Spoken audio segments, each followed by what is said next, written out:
బొల్లారంలో 56 లక్షలకే gated కమ్యూనిటీలో 2 BHK flat. Just call.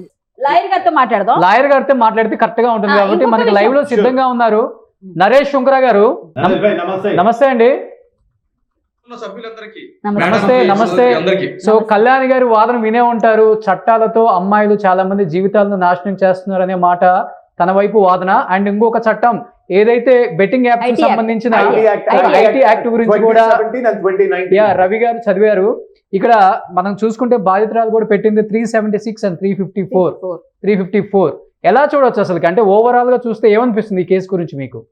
ఎందుకంటే మనకి ఇంతవరకు పర్టికులర్ ఎఫ్ఐఆర్ అనేది ఇద్దరు సైడ్ నుంచి కూడా బయటికి రాలేదు. ఫస్ట్ కళ్యాణి గారి మాటల దగ్గరికి వస్తానండి. ఆవిడ చెప్పినట్టు సరే, ఆవిడ ఓవరాల్ గా చెప్పారు. నేను ఒక అడ్వకేట్ ని కాబట్టి దానికి ఒక సైటేషన్, ఒక చట్టం అని చెప్పాలి. ఎన్సీఆర్పీ అంటే నేషనల్ క్రైమ్స్ రికార్డ్స్ బ్యూరో, జాతీయ స్థాయిలో పనిచేసే సంస్థ, ప్రతి సంవత్సరం కూడా తన యొక్క యాన్యువల్ రిపోర్ట్ ని పబ్లిష్ చేస్తూ ఉంటది. అంటే ఎన్ని కేసులు బుక్ అయినాయి, ఆ దాంట్లో ఏం కేసులు ఉన్నాయని. సో ఆ నివేదిక గత 7 సంవత్సరాల నుంచి కూడా ఇస్తున్న నివేదిక ప్రకారం కూడా ఈ 376 అంటే రేప్ కేసులకు సంబంధించి 73% ఫేక్ కేసులు ఉన్నాయని చెప్పి ఆ నివేదిక బహిర్గతం చేయడం జరిగిందండి ఎన్సీఆర్బి రిపోర్ట్ ప్రకారం. అయితే ఈ చట్టాలని ఎందుకు మనం పెట్టుకున్నాము అని అంటే కనుక ఆర్టికల్ 14 లో ఈక్వాలిటీ బిఫోర్ లా అని చెప్పి చట్టం ముందు అందరూ సమానమే అని చెప్పి చెప్పబడుతున్నా, మనకి అనాదిగా వస్తున్న సాంప్రదాయం ప్రకారం ఏంటి అంటే కనుక మహిళకి ఒక ప్రత్యేకమైన స్థానము, గౌరవము ఇవ్వబడటం జరిగిందండి మన సమాజంలో.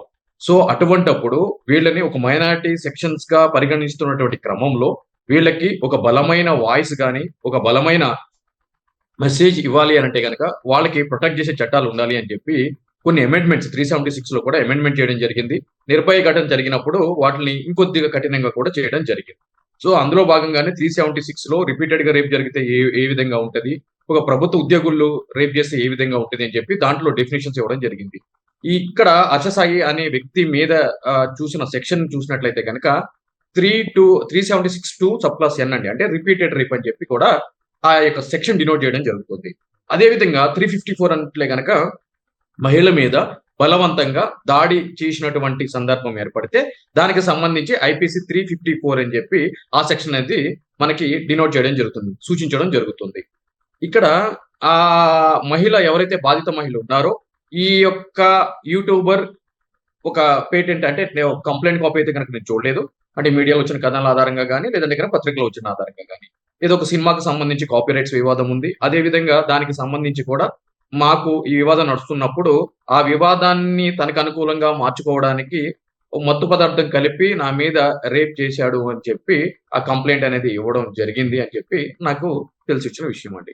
రేప్ చేయటం మాత్రమే కాదు, రేప్ చేసే విధానాన్ని కూడా వీడియోలో చిత్రీకరించాడు. సో తన న్యూడ్గా ఉన్న వీడియోల్ని, న్యూడ్గా ఉన్న ఫొటోస్ని చిత్రీకరించి వాటిని తన మొబైల్కి పంపి హెరాస్ చేస్తున్నాడు, బ్లాక్మెయిల్ చేస్తున్నాడు, డబ్బు ఇవ్వమంటున్నాడు, సినిమాకు సంబంధించిన కాపీ రైట్స్ ఇవ్వాలి అని బలవంతం చేస్తున్నాడు అనేది కూడా మనకి వినిపిస్తుంది నిన్నటి నుంచి కూడా. సో దానికి ఏ సెక్షన్స్ కింద ఎన్ని సంవత్సరాలు జైలు శిక్ష పడే అవకాశం ఉందంటున్నారు? మేబీ అలా చేసి రుజువులు ఉంటే వాళ్ళ దగ్గర. ఈ విధంగా బ్లాక్ మెయిల్ చేస్తున్నాడు అని అంటే కనుక దానికి 384 అండి, అంటే ఎక్సాప్షన్ అంటాం.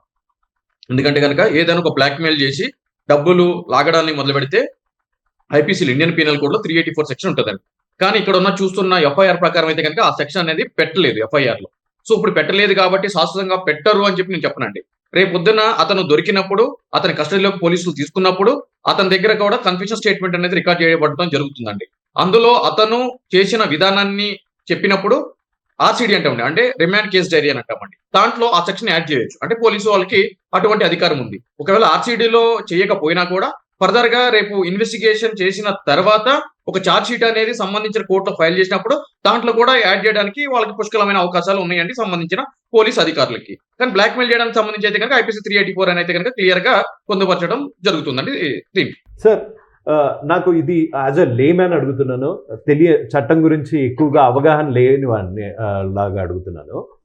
ఒక అమ్మాయి ప్రపోజ్ చేస్తుంది అని ఒక అబ్బాయికి ముందే ఎలా తెలుస్తుంది సార్? తెలిసి ఆ అమ్మాయి ప్రపోజ్ చేస్తున్నప్పుడు ఇంకొక ఫోన్తో ఆ రికార్డులు పెట్టుకొని మీడియాకి లీకులు ఇచ్చుకుంటూ ఈ 2 రోజుల నుంచి ఆ అమ్మాయిని, అంటే నీకు ఒకవేళ క్రిమినల్ ఇంటెన్షన్ లేకపోతే ఫ్యూచర్లో ఈ అమ్మాయి నాకు ఎదురు తిరిగితే ఈ సాక్ష్యాలు వాడాలి అన్న ఉద్దేశం లేకపోతే ఆ అమ్మాయి కాల్స్ అసలు వీడు ఎందుకు రికార్డ్ చేశాడు, అది కూడా ఇట్లా పెట్టి వేరే ఫోన్లో ఎందుకు రికార్డ్ చేశాడు, ఈ టైంలో ఇంత యాక్సెసిబుల్గా ఎలా ఉంటున్నాడు, ఇవన్నీ మీడియాకి ఎలా పంపించగలుగుతున్నాడు.